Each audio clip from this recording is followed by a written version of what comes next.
Gũkũ nĩ taũni ya Sabasaba gĩcigo-inĩ kĩa ũmbunge kĩa Maragwa, kũrĩa mĩhang'o ya wonjoria no thi ĩthararire kwa ihinda. Mũmbunge wa Maragwa Mary Wamau atongoretie gĩkundi kĩa andũ harĩ kũrũrũngana o nginya ceceni-inĩ nini ya borithi ya Sabasaba. Amenereria OCS ũrĩa ũrarehirwo makiuga we hamwe na maabitha angĩ a borithi ceceni-inĩ ĩno makoretwo magĩikia andũ ngono matarĩ na mahĩtia. Arĩ ũhoro wa OCS tũrareheirwo mwerũ gũkũ Sabasaba police station ũgwĩtwo Mugambi, gukorwo akioya mbeca magaru na watho ũrĩa wagĩrĩirwo nĩ gukorwo ũkĩrũmĩrĩrwo, na muno atagetete andũ a biashara nigetha wĩtĩkĩrio ũrute biashara o ĩrĩa ũngĩenda, ũrute kuma 2,000, 3,000 nginya 4,000. Na kwa hivyo hao wenye wanaletea OCS pesa hapa wanauza pombe haramu, wenye wanamletea pesa hapa wenye wanauza bangi wachukulie hatua yenye nafaa. Lakini hatua inatakikana ya kwanza ni OCS afanye nini?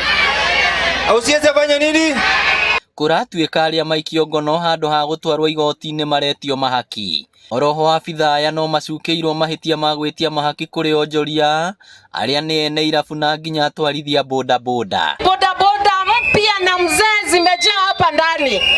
Hawa wamama wazee wao bodaboda zao zimejaa hapa ndani. Na huyo OCS badala aangalie masilahi ya wananchi wa Sabasaba, kazi yake ni kuangamiza mwananchi wa Sabasaba. Komanda wa borithi mwena ũyũ Matthew Kaiga augĩte nĩ marathuthuria ciĩko ici cia abitha ũyũ. Ngĩribotera Inooro TV kuma Sabasaba, Maragwa, kaunti ya Murang'a. Rĩtwa rĩakwa nĩ Victor Kĩnuthia.